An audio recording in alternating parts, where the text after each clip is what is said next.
Hello, I'm Brian Odom. I'm NASA's chief historian, and I would like to welcome you to today's conversation. In honor of Asian American, Native Hawaiian, and Pacific Islander AANHPI Heritage Month, I have the pleasure to be joined by U.S. Navy Lieutenant Commander and NASA astronaut Mr. Johnny Kim and NASA Headquarters AANHPI Employee Resource Group co-chair Ms. Anita Day. Thank you both for joining for today's conversation about the contributions of the AANHPI community to the history, culture, and fabric of the United States. This year's AANHPI Observant Month theme is Visible Together. It is set by the White House Initiative on Asian Americans, Native Hawaiians, and Pacific Islanders and the Smithsonian Asian Pacific American Center. This year's theme invites us to all reflect on the power of community and allyship. Johnny, when you hear visible together, what resonates with you the most? How important is that message? I think you said it really well. When I hear visible together, I think of community, I think of allyship, I think of working together to accomplish a goal. And those are the words that I feel when I hear that phrase. Okay. Anita, as NASA Headquarters Employee Resource Group chairperson, can you tell us about how NASA makes the AANHPI community experience visible to the world and how the community experiences NASA? Yeah, sure. So the NASA staff is 8.7% AANHPI. So that's in contrast to the civilian workforce being almost half of that Asian American. So that tells me NASA is a good, safe place for us to be generally.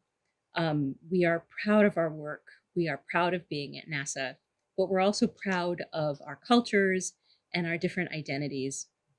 So it would be really amazing for society, but also the agency, to be able to see us as more than just Asian American, Native Hawaiian, Pacific Islanders, to be able to see all the different countries we come from.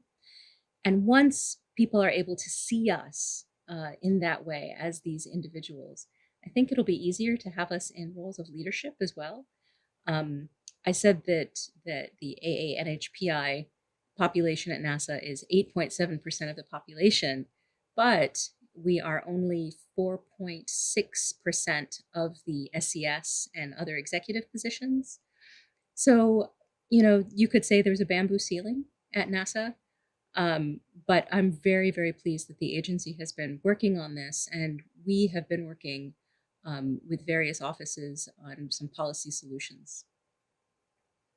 That's a great point. This is a very tough topic. My own research goes back to, looking at the Apollo program and its relationship to the civil rights movement and looking at how that decade of the 1960s really unfolded and into, a more central approach to equal employment opportunity. And really NASA in the 1970s, the early 1970s, began to think about diversity and inclusion in really meaningful ways. And I think you really see that in this, eventually the space shuttle program opens up new opportunities for visibility of all minorities, and especially in the 1978 astronaut class for that first shuttle class that I think was critically important.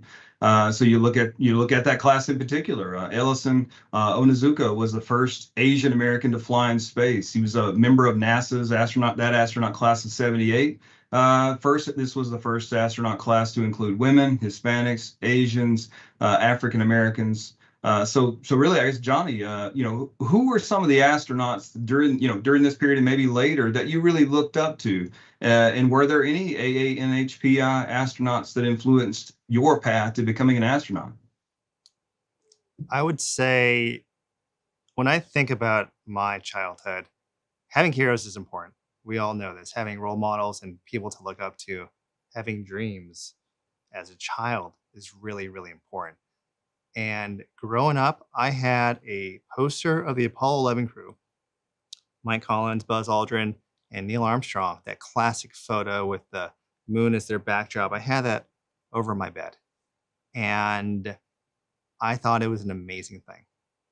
But if you had asked me, and people often do ask me, have you thought about being an astronaut? Have you always wanted to be an astronaut? The answer is No. I didn't think about being an astronaut until 6 months before I applied.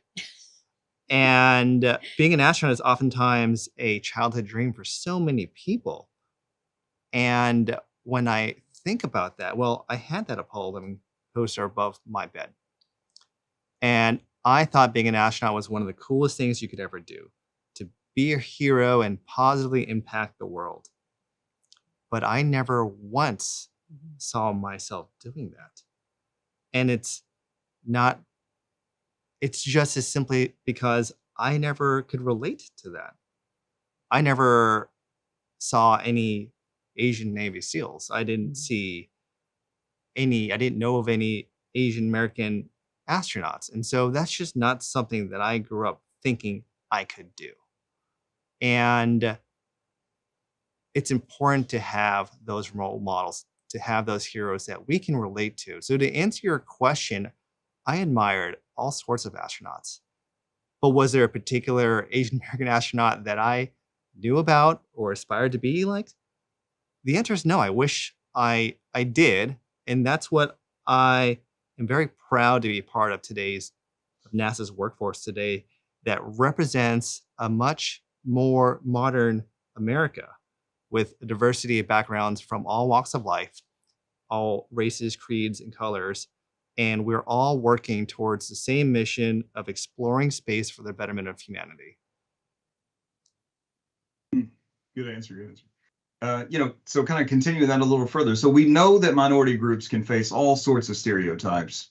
This term, model minority myth, is a persistent stereotype that really paints Asian Americans as inherently more successful than the general population, or in contrast to other minority groups. So Johnny, how did the myth help or hinder you?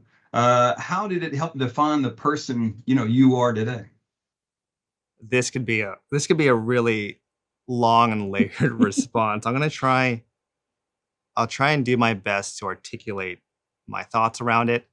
It's a particularly really sensitive question and topic, and I don't know if I'm particularly qualified to answer that or even articulate that. So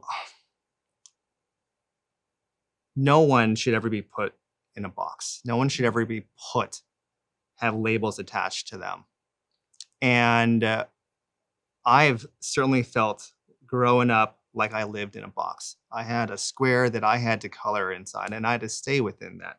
And people will always have expectations based on the way you look, where you're from, your gender, your race, your creed. Glass ceilings are everywhere. And it's up to the pioneers to break through those glass ceilings. And that's what we do. And we do that well at NASA. The glass ceilings exist everywhere. And the model minority myth is just another version of that glass ceiling. You simplify someone's experience base, their capabilities, who they are as a person, their identity inside a very small box. And if you go outside of the box, you're not part of that identity, or you're doing something abnormal. I've never been one to follow that kind of thinking. And when I wanted to join the Navy to become a Navy SEAL and enlist at the age of 18, I strayed far from that path, from what certainly the Korean American community and a lot of people who knew me felt that I should stick on. It's like, no, you should maybe go to school to be a doctor or an engineer. It's like, no, I want to serve my country in a way that I feel I'm called to do, and that's to be a warrior at that phase of my life.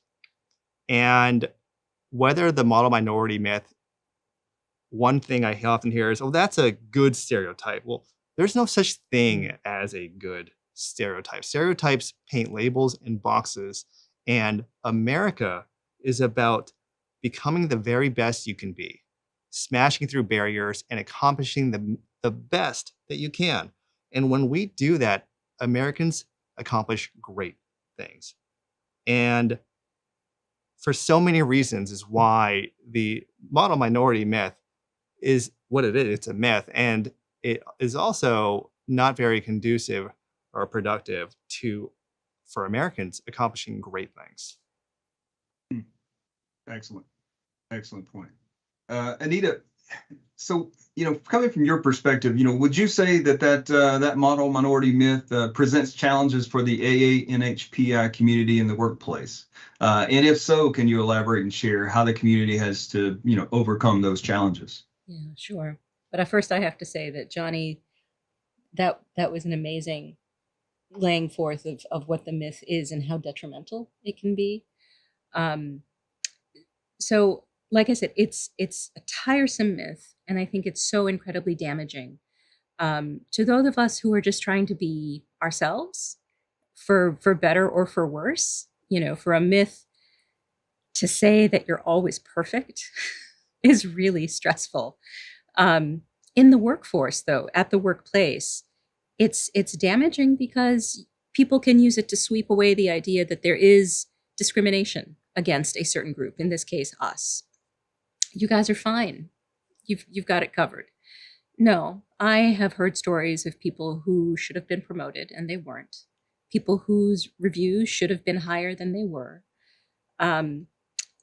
Overcoming the myth is very difficult. It is persistent. And what's interesting is a lot of people haven't heard of it, even people working in this space talking about diversity. So that's why I'm incredibly grateful that you were willing to talk about it today, and we can just raise awareness of what this is. I will say, when I'm feeling stronger, I do try to think of it as a advantage almost, because I think it gives me privilege. It gives me the ability to say things that maybe other minority groups may not feel comfortable saying. If I'm seen as one of the good ones, maybe I can speak some truth where other people feel like they can't. So, That reminds me of something we talked about: allyship. Yes. Being a good Yes. friend, being a buddy, a teammate, a Yes. comrade, whatever you want to call it.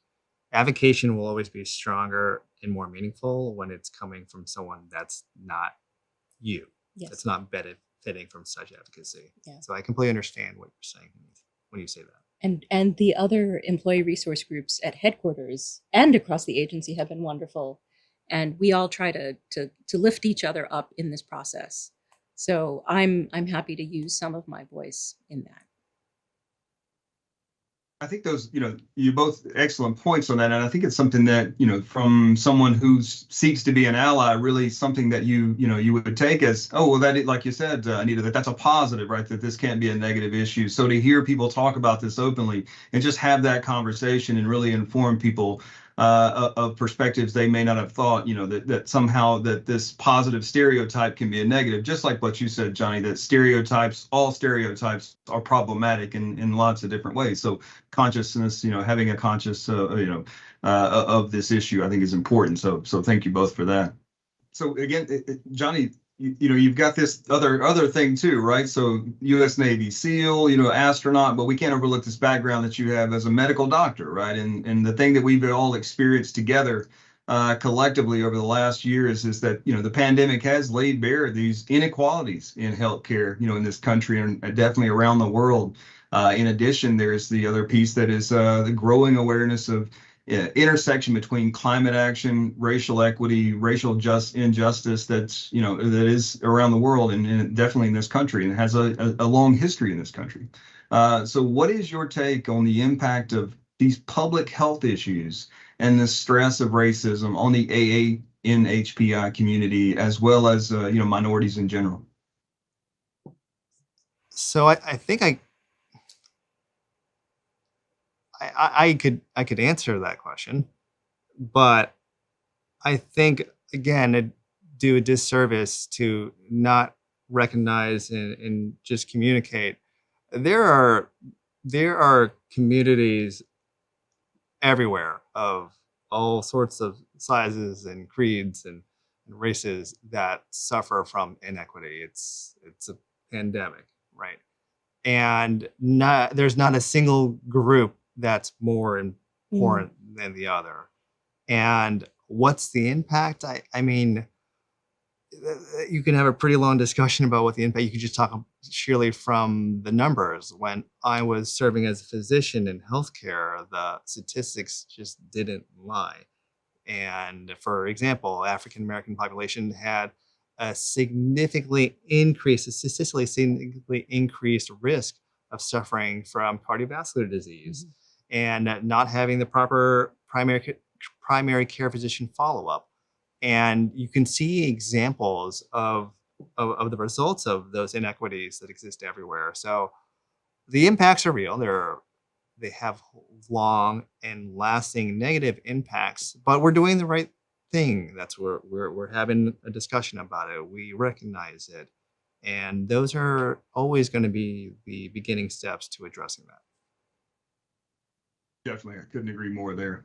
After hearing this conversation from you both and you're hearing your personal, really heartfelt experiences, I'm sure people in our audience will want to help, advance equity for everyone, not just as we say, one group, but really thinking of it as a community, as a nation, and trying to be better. So Anita, any advice on ways that the audience can support AA-NHPI community and combat the invisibility caused by the generalization of such a diverse community into one really homogenous, generic stereotype? Yeah, of course. Thank you. So I would advise people to try to see us for who we are and not who they think we are. I think the first piece of that is what Johnny was talking about earlier, education, talk to us, learn about us as individuals, but also now that there's the internet, there's nothing you can't know, nothing. So do some research, read about all the different countries we come from, and then ask us questions to fill in the gaps. I would also encourage some introspection. Think about how you interact with people from our community. Are your thoughts colored by a stereotype, whether it's the model minority myth or something else? If there is a stereotype in your head, it's okay. We all have stereotypes about all sorts of things. Don't feel bad, but don't let it sit there either. Think about why it's there, what it does, and then fill in that gap. Because a stereotype is always filling in a gap of knowledge.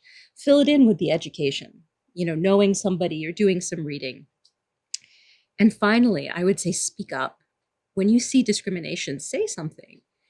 When you see something, say something is not just doesn't just have to be a Homeland Security motto. When other people speak up, when allies speak up, they're striking a powerful blow against a systemic problem.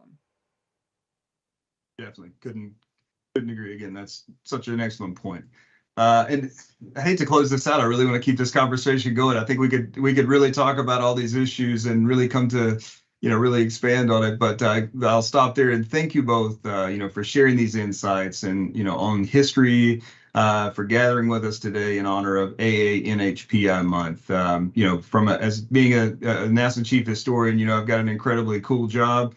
But one of the things that I really have focused on is looking at that issue of, just these issues in general. And because I think that the agency, definitely, if we're going to just zero in on the importance of this history to the agency and the work that we do, human space exploration, scientific discovery, these are critical pieces of it. If we don't learn from this past and learn that the issues we're dealing with today, people have dealt with these issues, right? What solutions have they come to? What steps have they taken? And what has it led to? And just understanding this shared past, and that all good solutions, will come from this ability to move past these stereotypes and to really do something great. So again, I appreciate it, from a history side, but definitely appreciate it from just the thinking about this as a bigger picture. So we ask our viewers to join us in reflecting on what it means to be visible together and take part in an upcoming AA-NHPI event and engagement to discover the history, their contributions, and diversity of culture. Also, be sure to visit the Faces of NASA website on the screen to learn more. Thank you both. You're welcome. Thank you. Thank you.